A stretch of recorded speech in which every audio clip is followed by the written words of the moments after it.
আসসালামু আলাইকুম রহমতুল্লাহ। আমরা আজকে আলোচনা করব ভারতের কয়েকটি রাজ্য নিয়ে, যাদেরকে আমরা সেভেন সিস্টার নামে পরিচিত।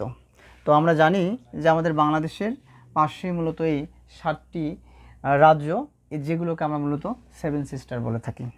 তো এই সেভেন সিস্টার সম্পর্কে যদি আমরা মূলত বলি যে কোন কোন রাজ্যগুলোকে নিয়ে সেভেন সিস্টার বলা হয়, এক নম্বর হচ্ছে মেঘালয়, ত্রিপুরা, মিজোরাম, মণিপুর, নাগাল্যান্ড, আসাম এবং অরুণাচল। তাহলে আবার আমরা বলবো মেঘালয়, ত্রিপুরা, মিজোরাম, মণিপুর, নাগাল্যান্ড, আসাম এবং অরুণাচল। তো আমরা দেখব যে আমরা কিভাবে মূলত, আমরা যদি বলি যে কিভাবে আমরা এই সেভেন সিস্টারগুলোকে আমরা খুব সহজে মনে রাখবো, আমরা মূলত বলবো আমি অমিত্রী মনা, আমি অমিত্রী মনা। তো এই যে বিষয়গুলো, সরাতে হলো আসাম, মিতে হলো মিজোরাম, অতে হলো অরুণাচল, মেতে হলো মেঘালয়, ত্রিতে হলো ত্রিপুরা, মতে হলো মণিপুর, দন্তের নাগাতে হলো নাগাল্যান্ড। তাহলে আমরা খুব সহজে আমরা জানতে পারলাম আমি অমিত্রী মনা। আতে হলো আসাম, মিতে হলো মিজোরাম, অতে হলো অরুণাচল, মেতে হলো মেঘালয়, ত্রিতে হলো ত্রিপুরা, মতে হলো মণিপুর এবং দন্তের নয়কার নাতে হলো নাগাল্যান্ড।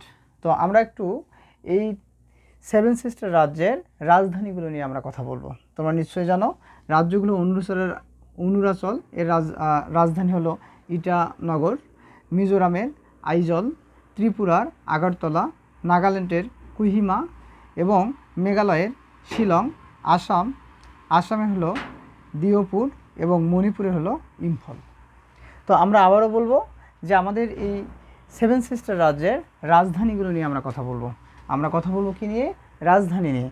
যদি আমরা মূলত বলি অরুণাচল হলো ইটানগর, মিজোরামের হলো আইজল, ত্রিপুরা হলো আগরতলা, নাগাল্যান্ডের হলো কোহিমা, মেঘালয় হলো শিলং, আসামে হলো দিওপুর আর মণিপুর হলো ইম্ফল।